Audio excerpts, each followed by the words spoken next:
Good afternoon.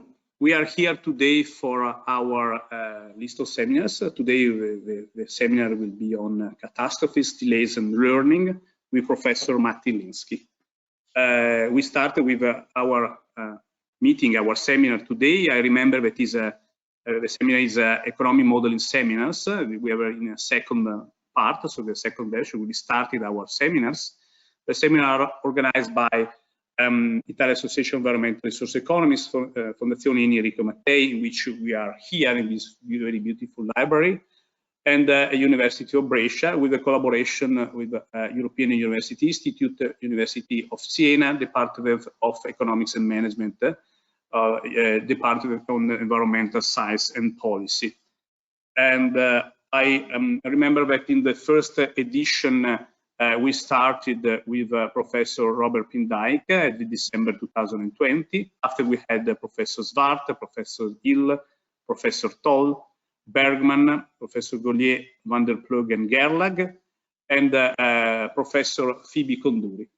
During our conference, we will have also Professor Nordhausen, again Professor Pindijk. We will start with Professor Metcalf, Professor Stevens, and Professor Akins. New here, so we started also with Professor Mendelssohn. Then last also we have also Professor Spencer. We started this year with Professor Lutz Kilian, which was the seminar in February the 10th. And today we have the honor to have here Professor Matti Liski from Aalto University School of Business. I remember some things related to our next event. So we will have the next seminars will be with Professor Stern. At the moment is scheduled in 17th of March 2022. We have to define better the timing because there is a difference with respect to our case, but we will send to you the information about this. We will start also with Professor Schmanin C on 7th of April. Every other will be other seminars will be with Professor Rogoff, Professor Sachs, Greenstone, and Spencer, which we have to schedule in the next month, and we will send to you more information on this. Okay, today we have Professor Matti Liski. Professor Matti Liski is a professor of the economics at Aalto University School of Business. Is a researcher, and his topics are on energy environmental markets, natural resources, applied macroeconomic theory, public economics, growth, and industrial organization. About his, as usual, I cut a very long list of information because I try to collect the more important that are. He is also research associate and CPR, Center for Energy and Environmental Policy Research of the MIT, research associate on Energy Policy Research Group, University of Cambridge. He is also CZ from Munich University of Helsinki and Toulouse School of Economics. He's a professor, and also is a professor in these institutions. Founder and academic director of the Aalto Economics Institute, head of the Department of Economics, Aalto University School of Business, and also is also member of Energy Platform Board since 2014. Also board member of European Association of Environmental Resource Economists, that you know very well, which was also supporting us, and working also in IPCC in Finland, and is also editor of a Scandinavian Journal of Economics, associate editor of Journal of European Economic Association, Environmental and Resource Economics, and Resource and Energy Economics, among other things, because as I told you, I cut a little bit of the long list. About his research, especially on papers, we have more than 30 articles. Among them, there are very, very important articles and review, like Journal of Economic Theory, Economic Journal, Journal of Public Economics, Journal for European Economic Association, Journal of Environmental Economics and Management, among the others. There are also some books, some chapters and some books and some collection of books, Environmental Economics and International Economy, and also there is also some participation, some papers and chapters on energy, natural resource, environmental economics. So now, before leaving the floor to Professor Matti Liski, that I thank you very much for his time, that is very important for us. I remember the manner in order to collect also questions and also our rules. So we will have his presentation until 5 o'clock Italian time. And at the end, we will collect, during his presentation, we will collect the questions by chat. You can write to us by chat. And we will have the Q&A session starting more or less 5 o'clock for 20 minutes. And we can also read to him your questions. Now I leave the floor to Professor Liski. And so thank you very much for being here. Thank you, Sergio. Thank you for your kind words. I'm honored to be here in this seminar. You have amazing list of speakers. I'm very honored to be part of that list.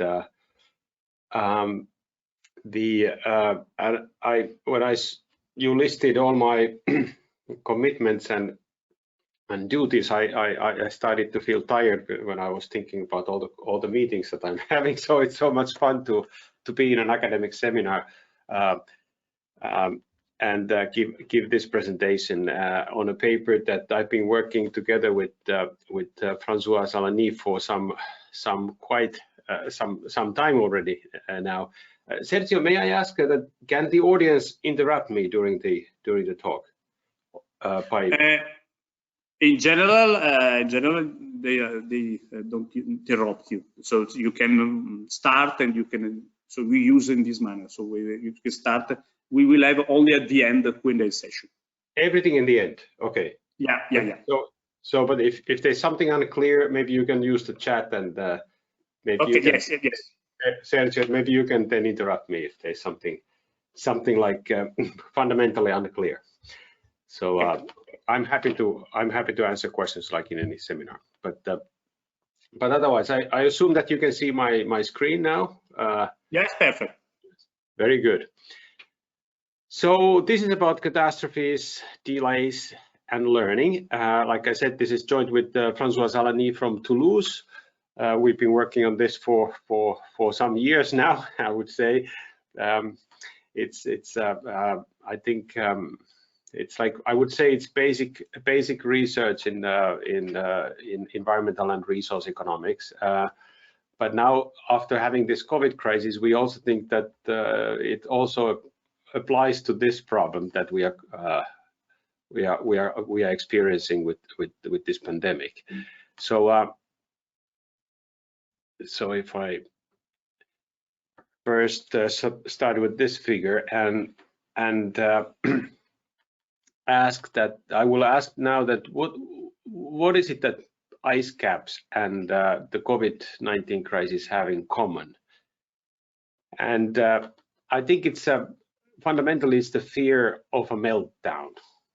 That if we think about the climate problem and the ice caps, it's clear that we are concerned that we have reached temperature levels that will lead to a melting of this ice and then to dramatic rise in the sea level. But if you think about COVID, why are we so, or perhaps not so much at this time, but when you think about when the crisis started in 2020, we were concerned that the infections level becomes so high that we are no longer able to deal with the number of cases, and perhaps the whole healthcare sector will collapse, and maybe the society will collapse. And the strict measures that were taken in the beginning, in particular, were very much motivated by the fact that we were facing an unknown problem. We didn't know that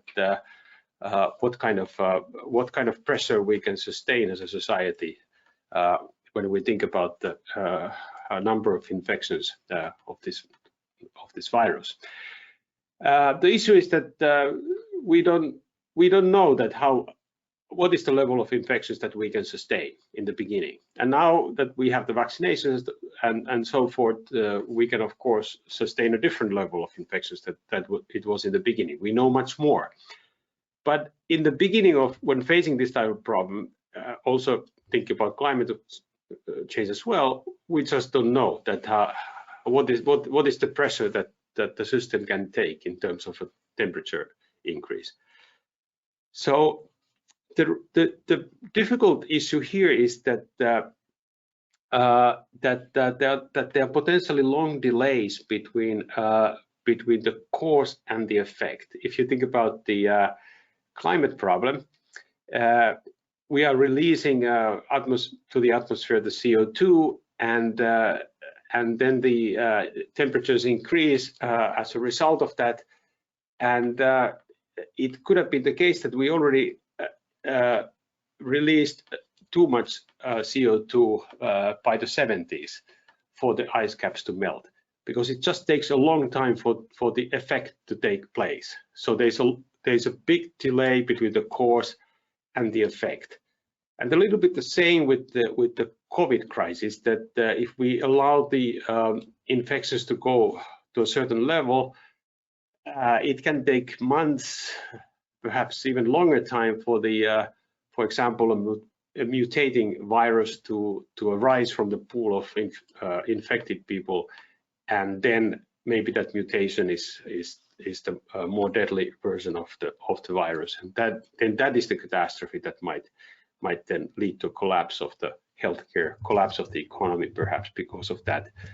And so there as well, by observing the current level of infections, we don't immediately know what will follow from that infection level. And this is why we think it's important in these problems to introduce this delay between the cause and the effect. In ecosystems as well, we have been exploiting resources in a sense that the habitats have become fragmented for different ecosystems, and there's a kind of like an outstanding extinction death that can take decades to materialize. This is something that this extinction death is a concept that appears in the biological literature. There, the idea is as well that what will follow in the end will happen after potentially a considerable delay. And like I said with COVID crisis as well, we don't precisely know if we have already lost the control. So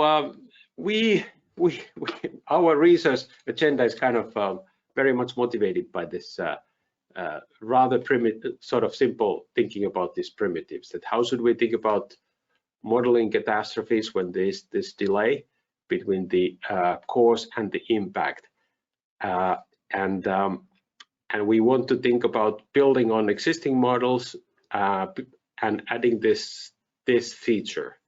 That feature is clearly missing from the existing approach in the literature, and we realize that this is actually really difficult, and I think we have pretty good understanding of the ways to approach it, but nevertheless it has turned out to be a rather challenging project.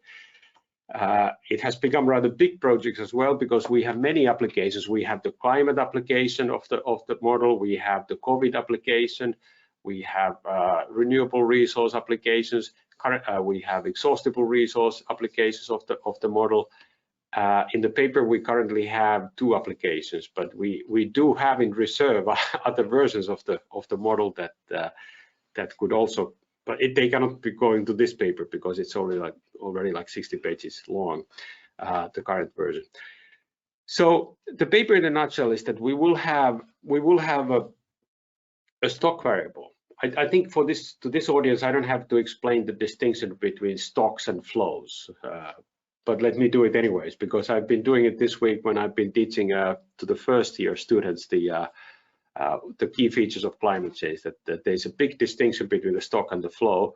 The stock in the atmosphere is the concentration of CO2, and that is really big compared to the size of the flow that annually goes to the stock. And this stock, it could be also in fisheries context, is the fish stock, in resource context where you have an exhaustible resource, it's the stock of the resource, whether it's oil, or it could be in a climate context, it could be also carbon budget that you're talking about, because when we're talking about how much carbon we have left to consume and to be released to the atmosphere. It's also like a fixed resource that we can think about using over time. But it's also like uncertain that what is a safe carbon budget, and in a sense it fits to this to the setting of this paper as well. But nevertheless, the stock variable is the one that that can trigger this catastrophe. So if you think about climate change, the stock is the CO2 concentration in the atmosphere. So we don't know how much we can release to the atmosphere before the we don't know what is safe. And so if we exceed some threshold that is that should not be exceeded, then we might trigger this melting of the ice caps and potentially other correlated events like release of methane and other from melting permafrost and so forth. So we work with the stock variable, and the stock variable is the one that is triggering the event, and we add this delay, meaning that the event itself occurs only after this delay. And it means that you cannot learn about it immediately. You learn only with time, because you learn only by not observing it. You know that if you've been waiting for a long time for a certain event to arise, and if it hasn't arrived, then you should become more optimistic that it's not arriving in the first place. So in this kind of setting, you could also think about getting signals if the event is on its way or not, but in this model setting, what we assume is that you don't have these signals. You either have the catastrophe or you don't have. And as long as you don't have, you still have some hope, and the longer you go without having it, the more confident you are that nothing in the past that you have done has triggered the event. So what we do is that we have a distinction between triggering it and the occurrence, and that is the delay. And this gives us then a tool for building an information structure that leads to a well-founded sort of model of learning. Because you can think about learning of your past experiments with catastrophes. The delay is a way for you to learn. And this is what I plan to explain you first intuitively here, and then more precisely by using the model formally. So I think I have a little bit too much material for this seminar to go in full detail through everything here. I've used a 90-minute seminar for this presentation in the past, so I may have to present somewhat selectively some of the model parts or applications, but then I'll make sure that I'll give you a sort of thoughtful presentation of the key parts. I understood that there might be many students here, and you are perhaps interested in how these things work under the hood. So I want to give you an impression of that as well. But this is a very simple sort of in principle this setting. We have the stock variable, we have the triggering of the catastrophe, we have the occurrence and the delay between triggering and the occurrence, and as a result we will derive a new kind of protocol for planning for catastrophes. And the protocol kind of helps you to interpret the data that you as a planner inherit, and based on that data interpretation to make a plan forward. And we have two main theorems about that describe the protocol, but you have to wait for those.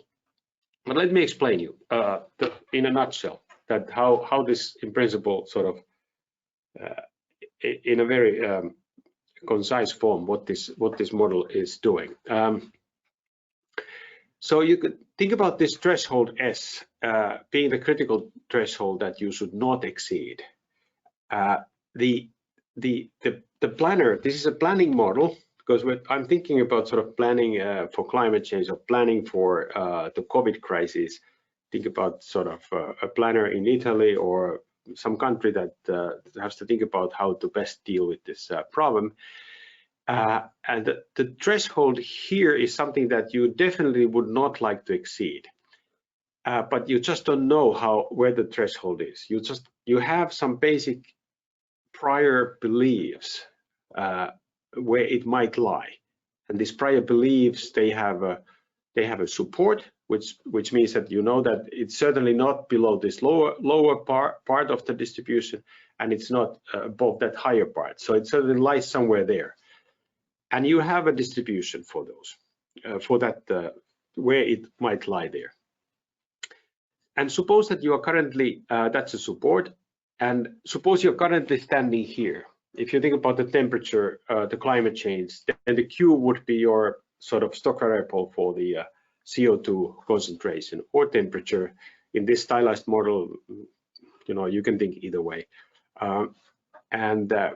By the way, we do have a little bit more detailed climate application of this, but I suppose we don't have much time for that in this talk. So I'll try to convey the message of this main framework. So you have a current standing here. Suppose you have somehow arrived here. So it could be, you know, the amount of CO2 you have at the atmosphere. This is what this is denoting, this Q, and the T is the time. It's not so important here, but in the model it will. And now usually in the literature, the models that think about this kind of threshold experimentation, they think that whenever you take a step forward, and when you learn that nothing happened after taking that step, you know that the step was safe. So following that thinking, that means that if you somehow traveled from this lower support all the way here to the Q and nothing has happened, then you know that this is 100% safe, what you have done so far. If you think about this for a moment, then it means that you are learning immediately after taking each step. For example, there are climate change models that build on this assumption, but it means that we would immediately learn what follows from any given temperature level. And I think that is really like a bad model of learning. It doesn't fit very well the facts in climate change. There are famous papers in basic science of climate change that tell that it is almost like it's almost like a law of nature that it takes decades at least to learn the fundamentals of the climate problem, the certain key parameters like temperature sensitivity and so forth. So this kind of immediate learning is not perhaps fitting very well the problem that we try to understand. So in this threshold setting, however, if you decide to use this, then what you do is that you have this prior distribution for the location, and the prior distribution defines what is called the hazard rate. You will see the hazard rate when we go to the model, but that is basically the conditional probability that the next step will trigger the event, conditional on your survival up to this point. And so when you move towards the end of the support, then that hazard rate goes to very large number. You certainly want to take the last step. You know, you can think about this like walking on a thin ice. So whenever you take a new step, you know that it's safe, but then towards the end of the support, the ice will break for sure. You don't want to go there. And then the assumption typically is, of course, that you get some benefit from traveling further on the ice. At least when I was a youngster or a boy, I liked to walk on a thin ice, and then the further you get from the shore, the greater is the benefit. But then when the first crack appears and the ice is breaking, then the journey ends and you fall, and typically that implies a greater loss the further you are away from the shore. In these applications, the idea is that you want to increase the stock to get some consumption gains. So like traveling away from the shore is like having more consumption. But then if you're too far and you tried, you consumed overall too much, the Q is very high, and if something happens, then it can hit you really badly, like in the like walking on the thin ice in that application. So so that is how the so you can think about what the literature has done. This is how the literature has been approaching this problem. Here, what we do is that we are not assuming that this 100% safe story holds, but rather you have perhaps taken all these steps already all the way to Q, but maybe the threshold was already back in time. Maybe it was already here, and you are already way above that threshold. You just have not learned yet, because it takes time for this catastrophe to happen. So this is the thinking. This is how the delay will fundamentally change the figure, because at your current standing, you are not sure if the standing is safe. And then you might ask yourself that what it means for the optimal policies. Suppose you're standing there and you are the policymaker. If it's like a COVID problem, and you know that you have already too high infection levels, and the deadly mutation is coming, perhaps, and it's quite likely, perhaps. What should you do to prepare for that? Well, what the planners have been doing is that they have been putting lockdowns on place to reduce the number of infections, and to make sure that the hospitals are empty when the mutation arrives, so that you're better prepared. That means that you take the stock down because you are so afraid about the potential event coming. And then you have low levels in the end. You go below this Q where you're currently, and you do that because you're afraid of the expected damages. But when sufficiently long time goes and the hospitals are empty, and if the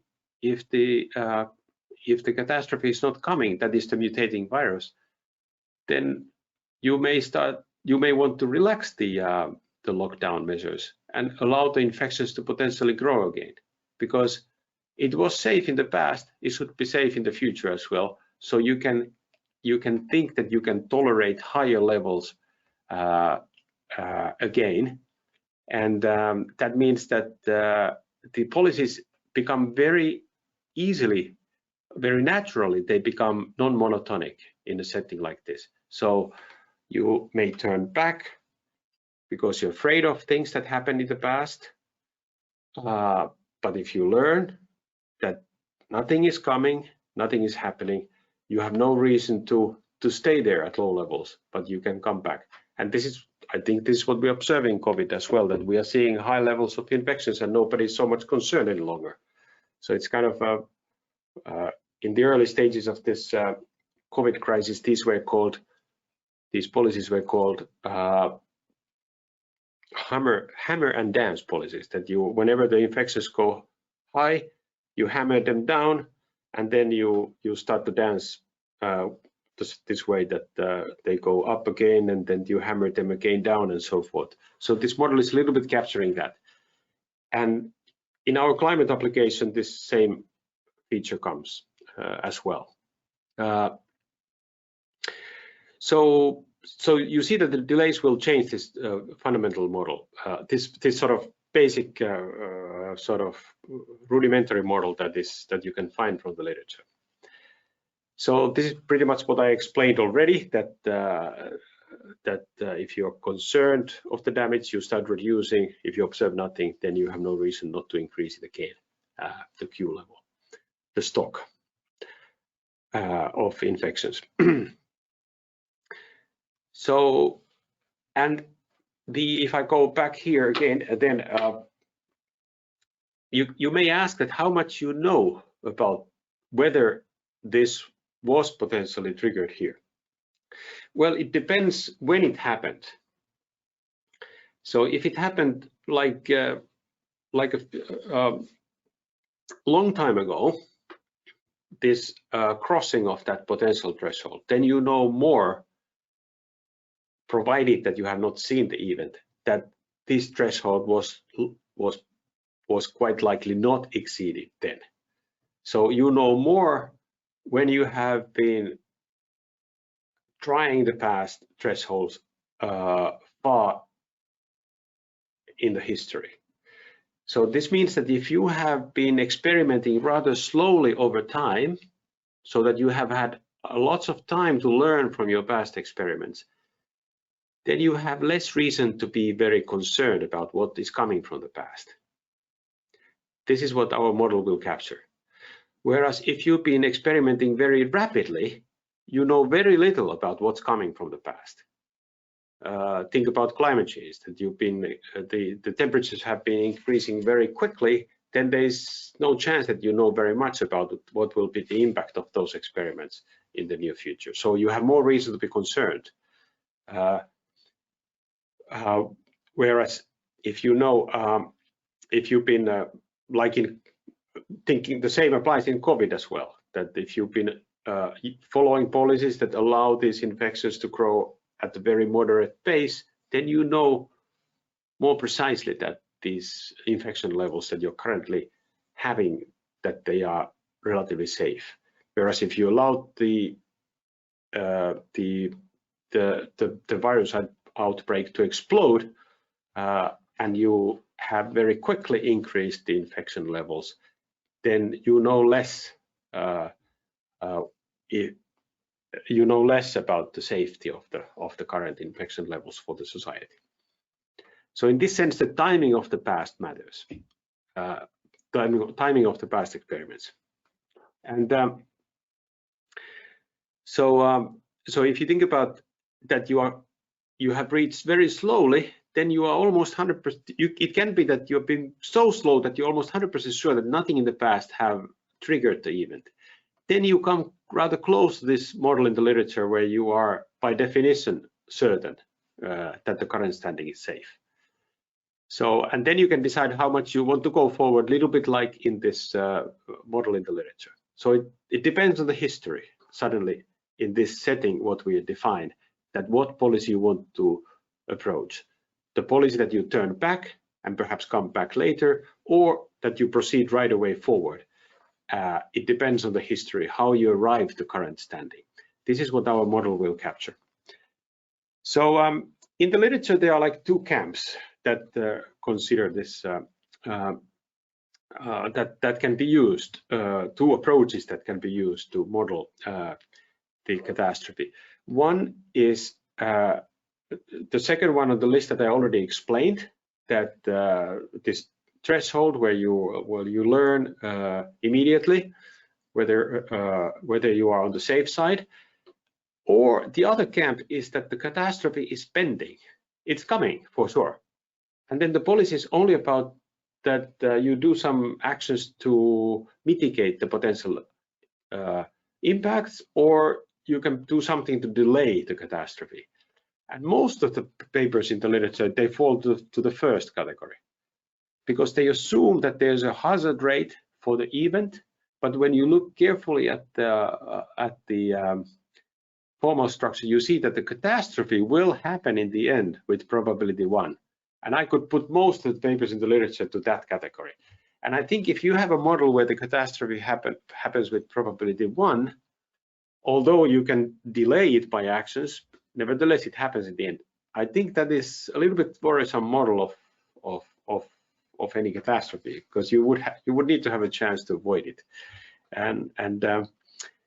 So these are the extreme cases in the literature. In one, the catastrophe is happening for sure, and it's only about the timing of when it happens. Your policies can only affect that. In the other camp, it has not arrived for sure. So like extremely opposite ends of the line. And we are covering both effectively by this structure that we have.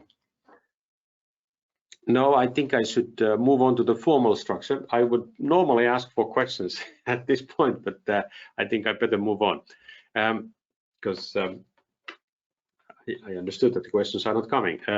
So let me give you sort of the key features of this model. They are rather simple. So if there's nothing else you remember from this formal presentation, then remember this little q and the big Q. The little q is the flow and the big Q is the stock. So the flow Q goes to the stock. For example, it's the rate of infections. So the number of infections per day, and the Q is the cumulative number of infections. In climate change, it is the flow of emissions to the stock of emissions in the atmosphere. So in this audience, I'm sure you're familiar with this approach. I think this is stocks and flows, and then the utility depends on both, because Q is something that gives you, the higher Q is good for consumption utility. For example, when you think about these infections, when you have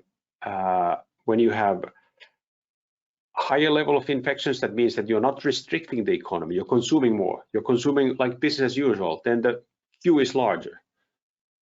Consumption is low when you limit the Q, that is the number of infections.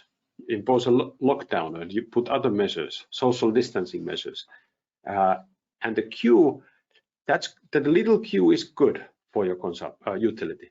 The big Q is typically bad for your consumption, because when you have a higher level of higher stock of infections, then you have a greater number of serious cases coming, and this is costly.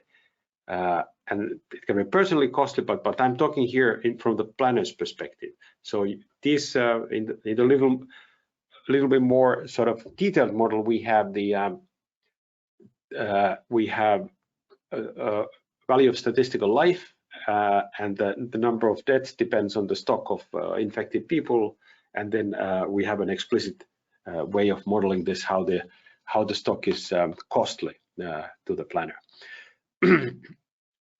And in pollution context, I'm sure you're familiar how the pollution stock is causing damages.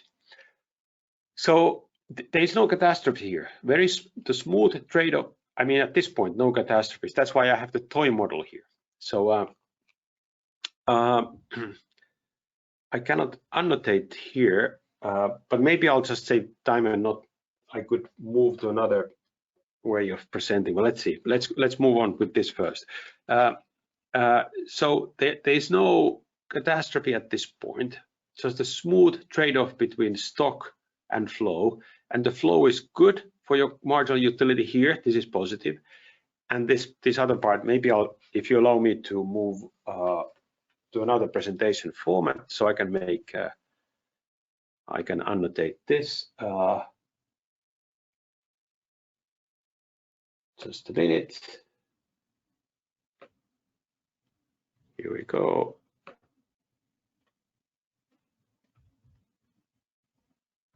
We were here. Okay. And now we can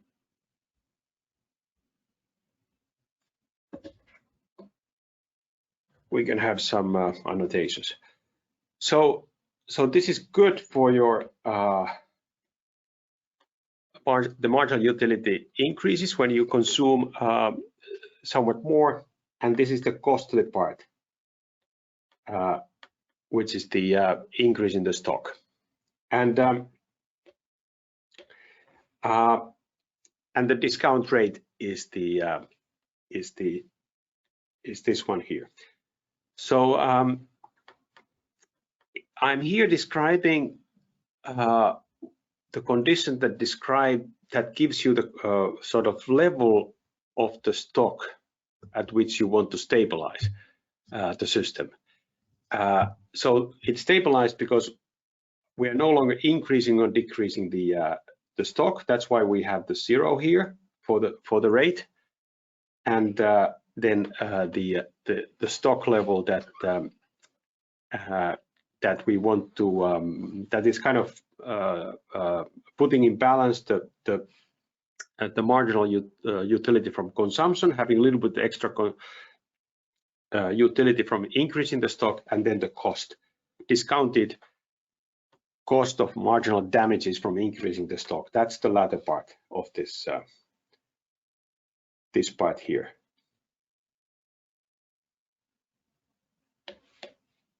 Okay, let me just remove everything. Okay, let's move on to the next one. And now this is more formally giving the planning problem that we build on this problem to introduce the catastrophes. Here we have the more formally we have the stock equation. It's a differential equation, and then the planner would like to sort of maximize the discounted sum of benefits from the stock and the flow. You can think about the COVID problem. You are planning a path of consumption which defines this path of infections as well, and then the accumulated amount of infections. And you have to, this function that we have here, this function is a general expression that takes into account the cost from having a higher number of infected people. Then we want to introduce catastrophes. Remember that we are you can think about the setting that we had in the beginning, where I had this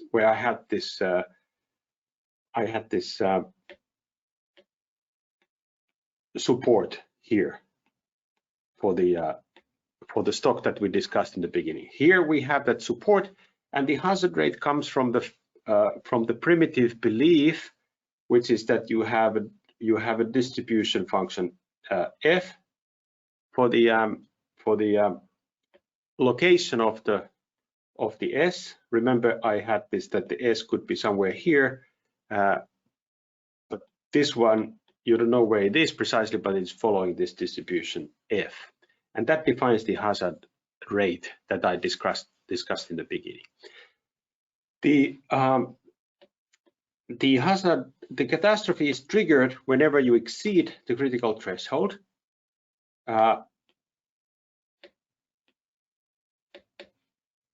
Here, and when it happens, you have some continuation value. So it could be 0, or it could be some damage that is a big penalty from exceeding the threshold. In the COVID case, it is the loss of increase in the loss of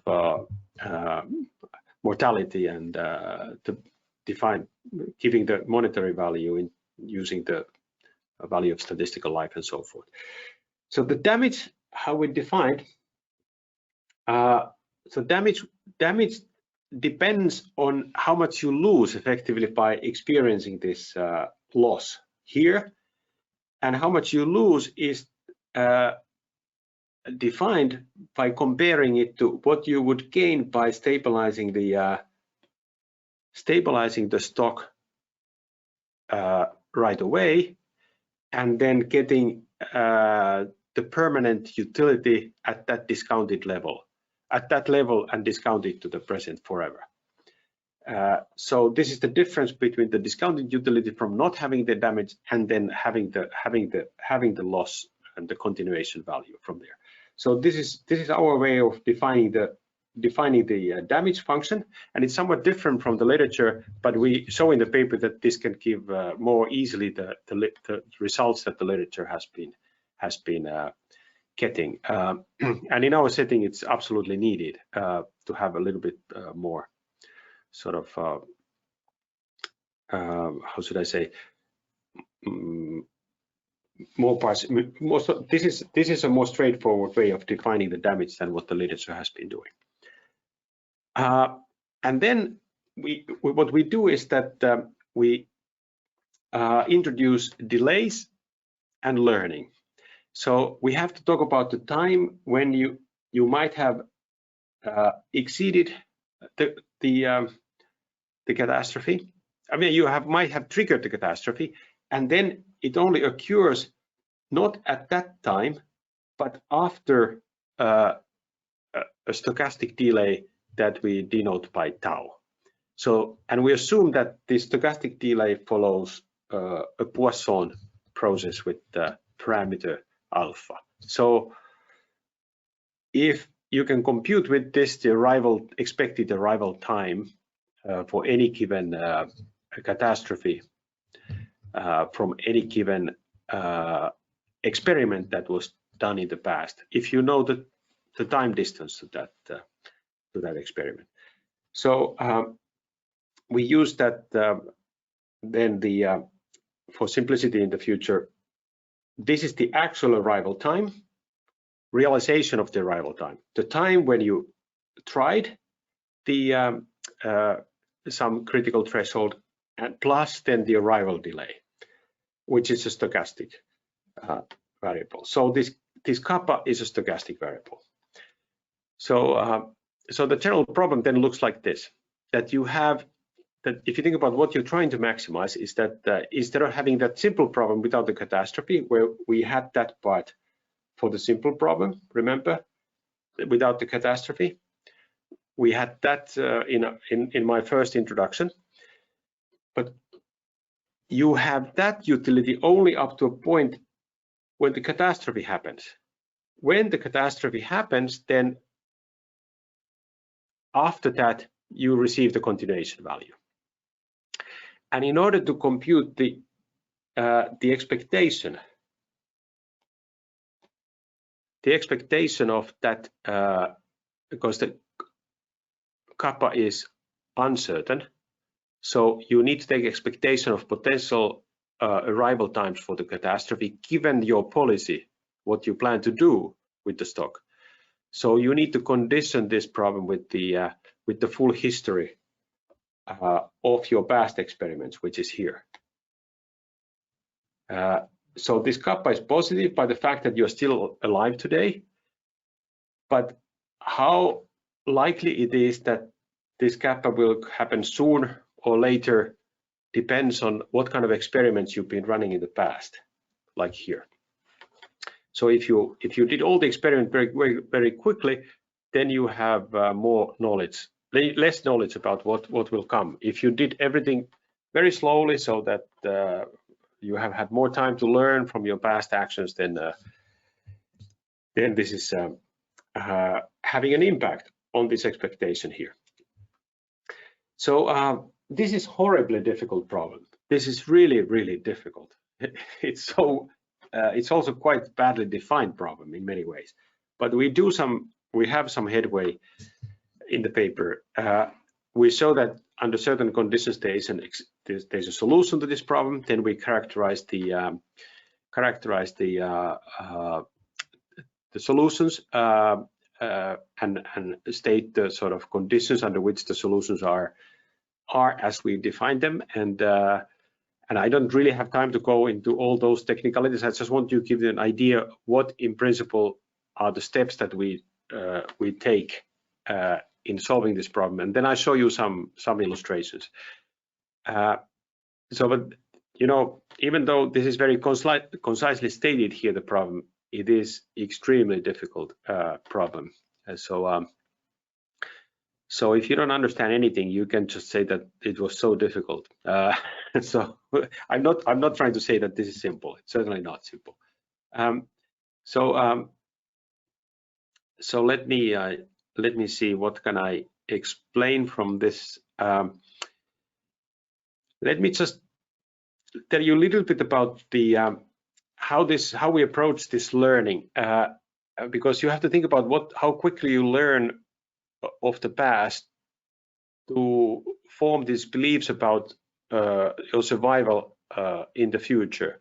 Then you have to look at what you have done in the past, and if you think about experiments, then it matters that what is the maximum level that you have tried in the past. It seems I lost the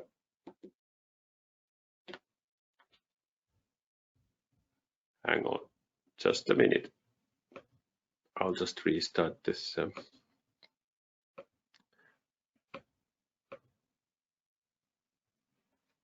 Okay, let me come back to this.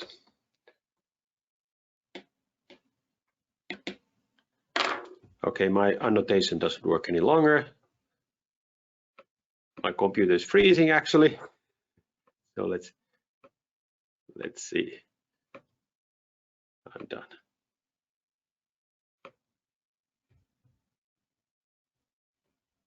So I go back to this without annotations. So here you have to think what you have tried in the past to compute the survival probability for the future. So the survival probability tells you the probability that you will be alive at that time t in the future when you're planning from time 0 onwards. And that depends on first of all, you are alive in the future if nothing. This is the probability's first part, is the probability that nothing that you have done in the past have triggered it. And the second part, the integral, is about it's computing the probability that you might have triggered it, but it has not arrived yet. So you can be alive for 2 reasons in the future, let's say after 10 periods, because nothing you have done by that time has triggered it. So that depends on your fundamental belief, the hazard rate stuff that I discussed in the beginning. And then the second part captures the fact that, you know, you might have triggered it, but just has not arrived by that time. And then the probability, what we call the legacy of the past, is the probability that you have triggered the event in the past. And that's very important for the general model, because the legacy captures how risky the past that you either inherit or that you have created yourself is for your planning. And then we can derive a law of motion for the survival probability, and it becomes like an additional constraint to this problem that we had in the beginning, so that you not have only the resource stock, but you also have this probability of motion for the probability that you survive. And you can have an impact on that by your policy by when you decide that how you experiment. So let me use a simple example now to illustrate how this can lead to very intriguing results. This model in a very simple setting where you are eating a cake of unknown size. So you have a stock that you can consume. Think about this carbon budget for climate change, but you're not sure that what is the safe amount that you can consume while remaining below safe temperature levels. So you can think of this as being a cake that you can eat, but you're not exactly sure that how much. I have like 2 minutes, so maybe I'll survive with this. So you get linear utility from consumption in this example. The C naught, U naught is the existence value of the cake, and then U1 is the marginal utility of consumption. And then if the event happens, there's a penalty from over-consuming, and that depends on the constant V naught times Q, the amount by which you over-consumed. And then the cake size has a binary support. So the critical cake that you should not exceed is low or it's high. And we assume that you start the planning in a situation where you have already made the first experiment, so that you have already exceeded this lower threshold. And there's a probability 1 minus F naught that this lower threshold was the critical one. And then the survival probability can be computed as I had in the previous slide here. But for this particular case where the probability is binary, so then it becomes this format. And you see that the survival probability changes over time as a function of time distance to the experiment that you did with the first threshold. So there are two thresholds, one that may trigger it, and the second one, the S higher upper part that triggers it for sure. So, and with this, you can compute the legacy of the past, which tells you the probability that you have exceeded the critical threshold. And this, you see that it goes down with time, with T, with capital T, because capital T is the time that how far in the past the experiment was. So if it was very far in the pack in time, then you know for sure that you have not exceeded it, because this goes to 0. And then we can compute the welfare of the planner, and we are coming to the end, I see. So, and what we see from this welfare is that it is linear in consumption, and the coefficient of consumption is multiplied by a factor that changes over time, and it changes over time because you're learning. And then we have two types of policies here. When the legacy is low, then when you're quite certain that you have not exceeded, then you move on and you consume your remaining carbon budget. You consume everything you have available. Whereas if the legacy is high, if you're quite uncertain what has happened, if it, for example, if the experiment was very close in the, so it only little time has passed and you're not yet sure if you're on the safe side, then what happens is that you first decrease the stock in order to limit the exposure to the damage.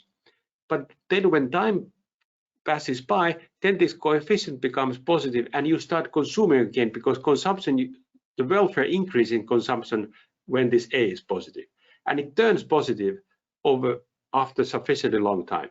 So this means for the carbon budget, what you would do is that you would not touch the remaining budget first. You would wait until you're sure that you have not triggered the catastrophe in the past, and only after this waiting time you start consuming the carbon budget that you have remaining.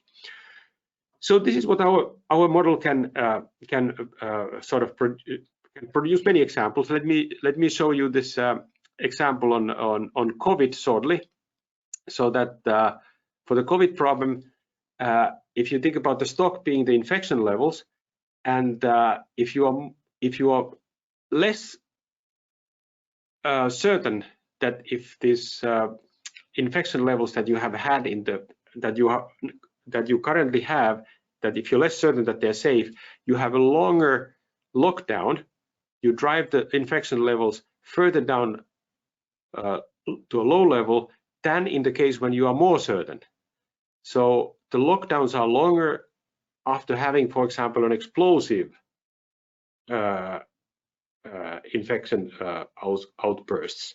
Whereas if you have had a moderate history, then you have a shorter lockdown, you become quickly back to the infection levels that you reach in all cases, because you reach the same level in all cases. And then this also the reproduction rates are very non-monotonic along these paths. So, okay, 2 points. You need this model to interpret historical data for beliefs on the gains and losses of further experiments. This is what this model produces, that we need to know in climate change that how we arrive at this point to be able to decide if we want to go further with emissions or if we should turn back. And I think this kind of approach can provide a basis for making more detailed quantifications using these detailed sort of models of climate that capture model and the climate and economy interaction, like integrated assessment models can do. And so I think this can be applied, these ideas in those contexts. So I think I'm over time by 3 minutes. Sorry for that. No, Matti, don't worry. No, don't worry. Don't want to. It's better to understand better the model. Also, thank you very much. I think the model, I have to say something that is very, very interesting. Also very difficult because you, as you stressed a couple of times, I have to see that. And also, it's very interesting also because I understood better one point. So in general, as when we use hazard rate So I used, as I told you before in our little chat before starting with seminar, but not taking into account all these details that are very important. So one is the delay. So the fact that even if you are passing a threshold that can trigger a catastrophe, the catastrophe could happen after some time. So you have a delay. It's not instantaneous effect. So in many cases, in some models, instead, the problem is you touch this threshold,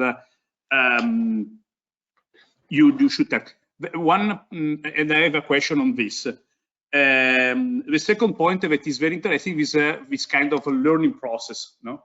That is related to information, because in doing something or not doing something, so the action that could be the policy that could be adopted, you could have you have an effect really on the stock variable that could trigger the catastrophe. And so combining these two is, I think, it's my viewpoint. If I understood very well this kind of this model that is very, I understand that it's very difficult. This is also the difficulty in order to manage this problem, because you are something that is moving, that is changing, is time dependent, depending on action or non-action, and also something that is unknown. The unknown is when is possible, when we will have a real trigger of this catastrophe after the threshold was passed through.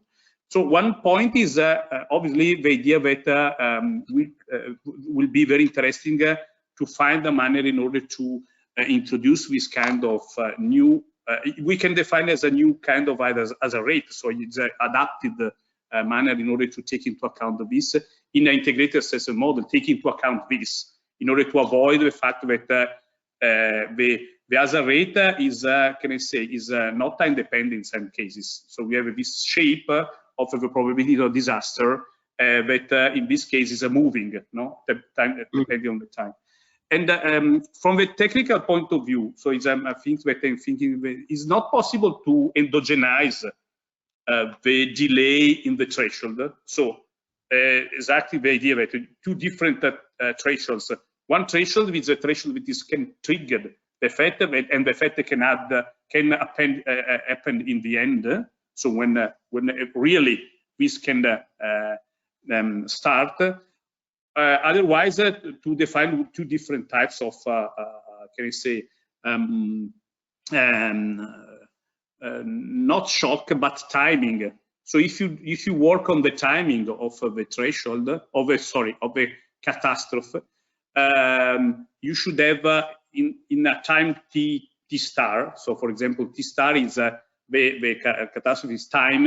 In this case, you should have, I think, the endogenized the probability to have this trigger. So not focusing on the trigger, on the stock, but maybe I understand it's very interesting, it's also very difficult, but is a manner in order to take into account this point. But is a thing that I thought during your very interesting, very clear, I think. Also, I read also some comments of my colleagues and students that were very, very clear in this presentation. So this is all, because I have to leave the floor to other colleagues for questions. Okay.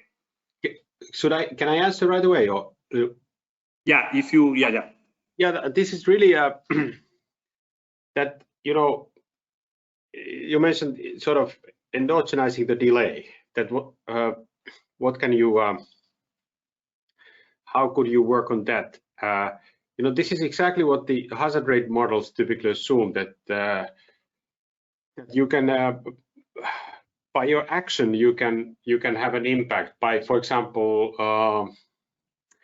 you know, the when you are investing in abatement or taking some action that is sort of you're kind of making the problem less severe by lowering the hazard rate. You are effectively delaying it, the impact, right? That's what they do. And now our setting for tractability, we cannot have that.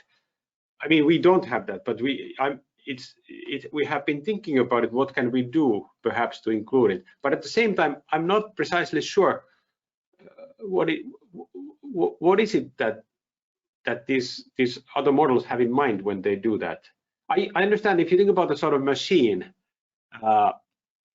you know, that may break down. The more you use the machine, the more likely it is that it will break down, and more pressure you put to the machine, the sooner it will break down. And this is essentially the way the climate system has been modeled. But I'm not sure if it's the same, if it's really the same type of problem. So it's a very good and fundamental question, and we endogenize the survival probability by linking it to the history of your past actions. But they could be additionally incorporated, this what you mentioned, and that has been modeled by these hazard rate models, and they are really the workhorse models in the literature. They are very useful. I'm not saying that at all. I'm just saying that you know, that they have a particular information structure, and if you're interested in learning, then you need to do something like what we are doing.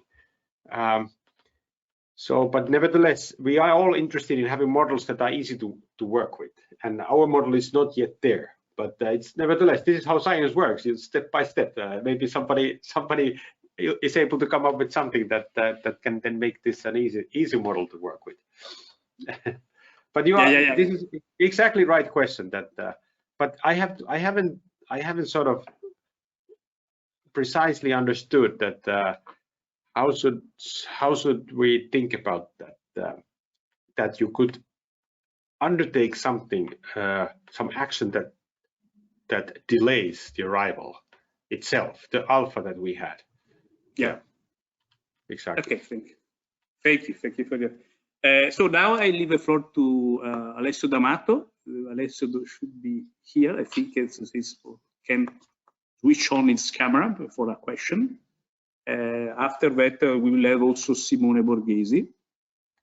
Alessio, are you here? Yeah, thank you. Alessio, good to hear from you. Otherwise, Simone. Now, okay. Now you should be able to see me. Hi, Matti. Thanks a lot. Hi. Can you hear me? Yes. Very nice. Yeah. Very nice seeing you again, and I hope that we would meet in person soon. Okay. Thanks a lot for the very interesting presentation. I realize that it takes days to present the whole paper. Yes. Because it's very difficult, and I know I try to go through it several times because, as you may recall, I'm working with a PhD of mine on a very much simpler version of what you are trying to do with Francois. So, but that was a very interesting presentation. So the paper is so difficult and the model is so difficult that any question sounds naive. So I apologize in advance. But I have a lot of different questions, so I will spot two. The first one is, in my understanding so far, at least in my perception, we do not observe this non-monotonic behavior in climate policies, for example. So if you look at the commitment, for example, of in the Paris Agreement, the idea in the mechanism embedded in the Paris Agreement is that of making the making the commitments more and more stringent over time. Okay, so can this mean that we expect to be in the low legacy scenario, which means that policymakers are expecting to be still in the low legacy scenario, but this would not be compatible with the narrative because everyone is saying that we are close to the disaster, let's say. So I wonder how we can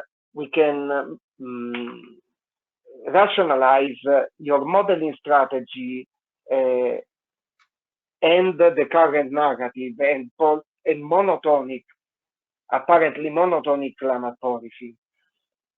And the second question, the point is that I would like, okay, I will ask a second question, which is quick, and the third question, which is quick anyway. The second quick question is, can you think of environmental problems where the assumption that the learning is 100%, so immediate, is reasonable? Because of course, as you mentioned, the assumption that you immediately learn whether you're safe or not is not realistic for climate change and for COVID. But can you think of problems, environmental issues that instead are such that assuming 100% learning, which means immediate learning, can be close to realistic? And the third and last question, sorry, Sergio, thanks for your patience. Can little q be negative in the model? What was that? So can you decrease the stock by choosing small q, a negative value for small q? Okay, because, yes.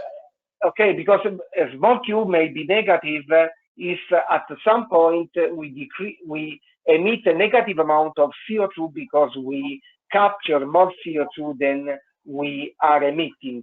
So negative CO2 emissions may in principle be negative in some periods. Yes. Okay, thanks. Thank you. Thanks for your questions. Thank you. Can I reply right away? Or Sergio, can I move on? Yeah, sorry. Yes. Thank you to Alessio, our president. Very, very interesting questions. Yes, thank you. Okay. Thank you for having a careful look at it. And unfortunately, you didn't have the latest version, which is perhaps a little bit more, transparent. Okay, this is the fourth question. Please send me the latest version. Yes, I will. I will write it down. We do not observe non-monotonic behavior. But I would think that for COVID crisis, for example, we do observe non-monotonic behavior. Yeah. For the climate problem, the narrative, yes. The narrative is a function of everything, not only the optimal policies, like political economy considerations, right, and what is implementable in climate negotiations and so forth. So I think if you want to what is the take-home message of this is that even if you can think about the carbon budget, you may not want to use it right away. You may use it only later when you are certain that it depends. The carbon budget is something that we should not rush to consume it.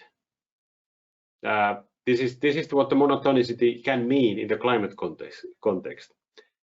But absolutely, if you think about sort of driving the emissions down by Fit for 55 policies and all the other commitments, then if we think about the climate system, that there are sinks for carbon, and then the emissions are going down, then the stock is coming down, right? The policies are following that. Isn't that the case that the narrative is implying that the stock is coming down? And this is exactly the right and cautious strategy to follow. But if we proceed like centuries like that, and we learn that the climate is actually much more resilient and the Earth system than we thought, maybe later on the timescales are just so different. We may come back with emissions later on. I don't know. I'm not recommending that but more the lesson is that in the short term, when we know very little, given that these emission increases have been so rapid in the recent decades, in the overall big time scale that in climate problem is hundreds of years or thousands of years, then we know nothing actually. So it's better really to turn back with the emissions rather than move forward. So no experimentation at this stage further, but rather going down. And I think the model is in this sense consistent with the non-monotonicity result. The non-monotonicity result is consistent with the narrative in that sense. So can I think of a problem where you have 100% learning? I think there was a good example in one of the early papers by Zur and Semel, some like 1995 or something like that. They were considering a problem where you have a groundwater reservoir, and then if you allow the groundwater level to go too low, then a seawater may break into it, and then you destroy the groundwater right away. And that's a relatively good example of a situation where the learning is very quick, because it seems like it doesn't take long to learn if you are below the critical threshold there. So I would think that in most problems you don't have this 100% learning, and this is why we consider this model. And this negative Q, so this is like a net flow to the stock, and you can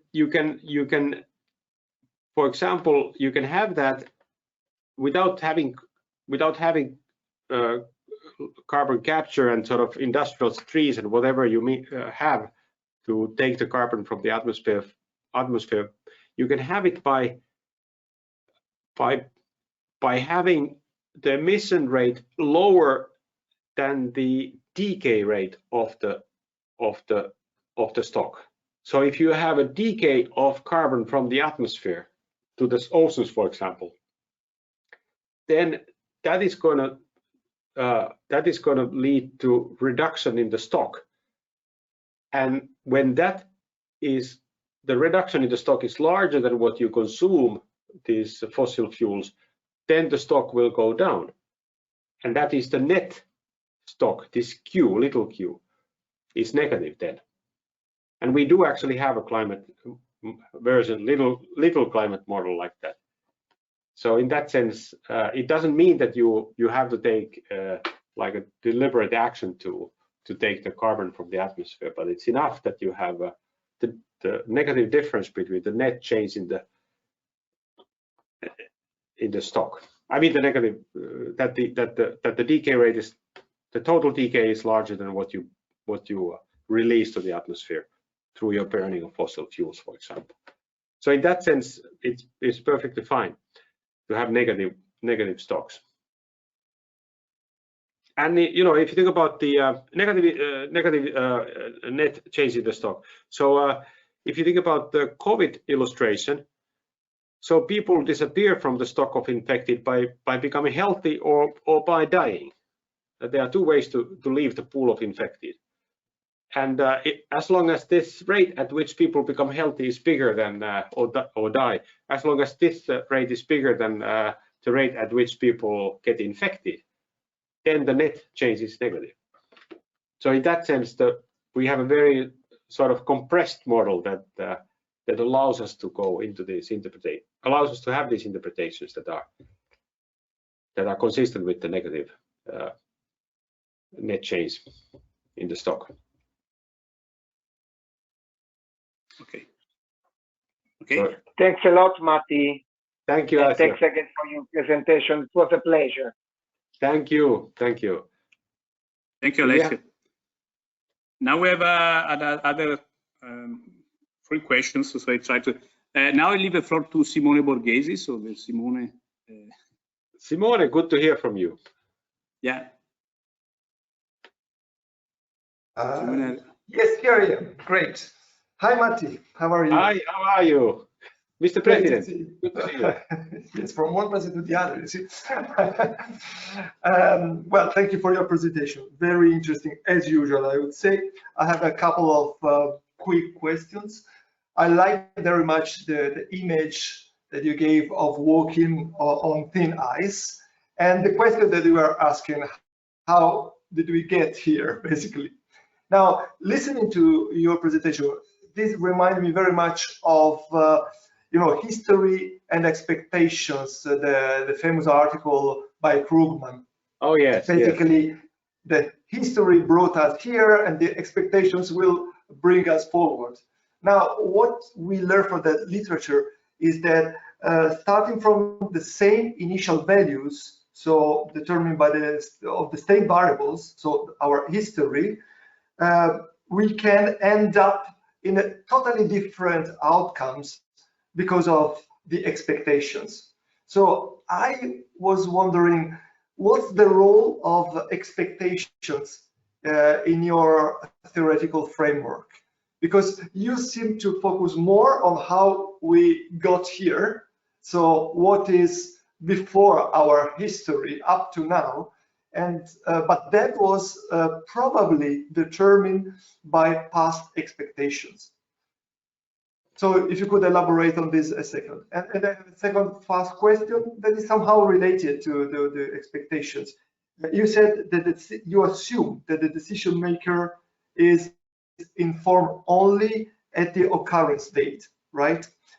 But thinking about reality, I think the decision maker often knows in advance at least something, not perfect knowledge, but knows in advance, so it might have expectation of what's going on. For instance, I'm thinking of the WHO that was advising us already in the past that a pandemic was likely to occur. We ignore simply this message, but we cannot say that the decision maker learns or realize all of a sudden. So how would your result change if we took this aspect into account? So this latter, you mean that you have some other signals of the event underway, rather than just not observing or observing exactly. It. What if it's not out of the blue, basically? Yes. Very good. Very thoughtful questions as always. So yes, you're right. It's a good phrase that we very much focus on this. That how did we get here? What was the? It's very much our focus that it is really the instrumental value of this model is that it allows us to really interpret the meaning of the history for our expectations moving forward. And it's a nice, actually, I'm very grateful that you bring it up, the connection to history versus expectations by Krugman. It's really a fantastic article, and I hope the current day students are also reading it. And there, the Krugman has very much the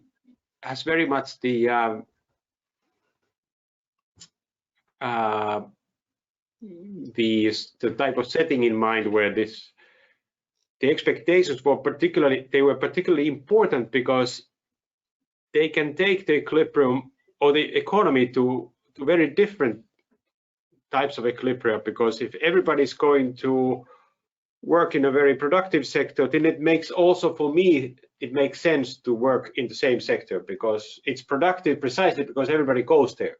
But if nobody goes there, then I cannot go alone. They are like network externalities.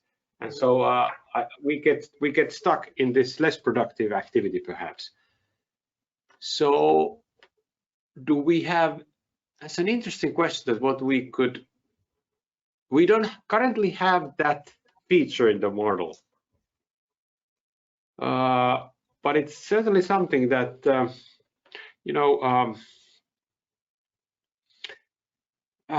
that's, I have to think about that. We don't have that kind of indeterminacy at the moment, what Krugman has.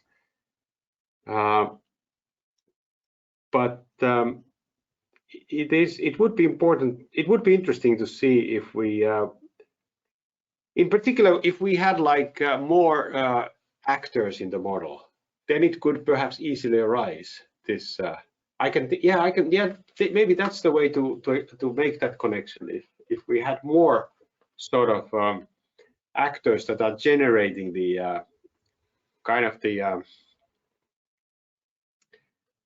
data from where you learn. So that could lead to this kind of sort of role for collective action, and therefore for the collectively formed expectations that might then have an impact on how much you experiment in total and where you end up being. That's really interesting, thoughtful. I have to think about it. I don't have it's a big question. I don't have a short answer to that. Such a big question, but I see precisely that connection might be very interesting. And then having signals about the state, that is, we have received that comment. People tend to ask that how is there anything that we could do on that?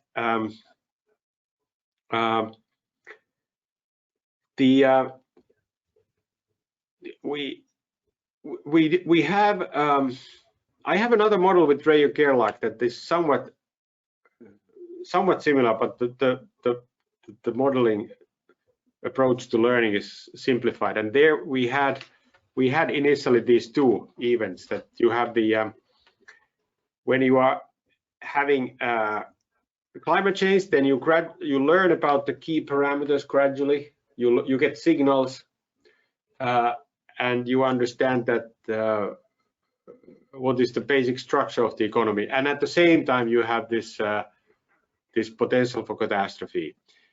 And in that model, we were asked to take it away because this what you're saying, the signal part, because it was somewhat disconnected from this catastrophe part of the model. And here as well, you know, we could make the model complicated by adding that layer about collecting signals. But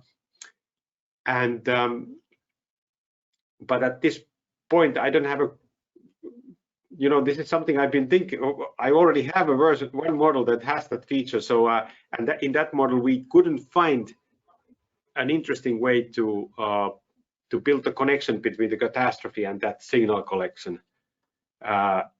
In the end, the catastrophe remained like a separate part of the model and the approach. And so so in that sense, I precisely see what you're asking for, but I don't. We even after trying, you know, in this other project, we couldn't come up with sort of a very concise way of including, an insightful way of including it to the model. By the way, there are a few papers out there that are doing something like that, but they don't have this kind of learning structure that what we have.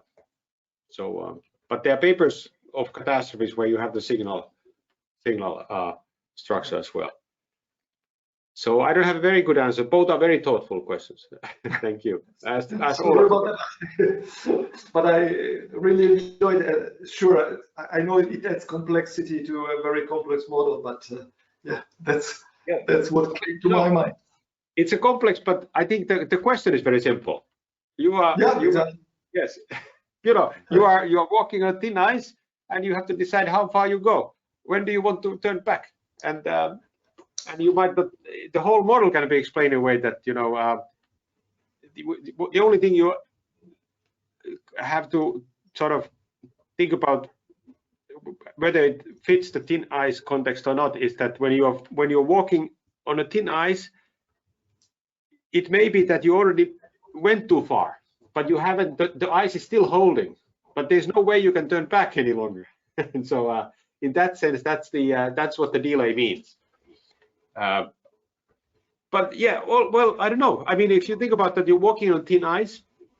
You know, in Italy, perhaps you don't have enough thin ice, but but in Finland we do. And so when you're walking on thin ice and you go further from the shore, you can still turn back while the ice is holding. It might be breaking already, but you can still take steps toward back to the shore, and you may even get back to the shore, or very close to the shore. And the damage is smaller the closer you are back, and you may fall like 2 meters away from the shore, and you're almost safe. That's what it means, that you can kind of mitigate the damage by turning back. So great. Thanks a lot, Matti. Thank you. Take care. Thank you. Thank you, Simone. So, Matti, I don't know if you have 5 minutes more, because we have 2 questions. Okay, yeah, sure, absolutely. Okay, we sent to you by chat. If you want, if you can read them, Idenia is going to send to you. You Yes. can, if you can read this. Yes. Yes, the first question, actually it does not change, because we interpret the Q as the net change in the stock, and so it can easily incorporate. Do I have the slide? Well, I don't want to go back to the slides, but like we discussed with Alessio, the decay of the stock is kind of built into this structure, that the Q is a net change and it can incorporate the decay part. So that you have to perhaps look at the paper to see the further details. So the first question is on the natural decay, no, of the stock. Yeah, sure. Yeah, perfect. That's right. So it's also to say, yeah.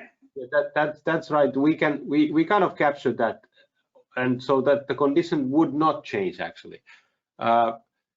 So, and the second question, the continuation value, the function, yes, we assume that the function is the same, but the stock, you know, the damage is different depending on what is the stock level at which the damage actually occurs. So if I go back to my discussion with Simone, that when you are walking on a thin ice, and if you turn back, the damage kind of depends on how far you are from on the shore. So the stock can be thought as being the distance to the shore. So you can reduce the stock by going back, and if the ice breaks when you're closer to the shore, then the damage is smaller. So it depends on how far you are. That is, what is the size of the stock. So in that sense, the continuation value is not constant, but it depends on the stock. So let me see the rest of the question.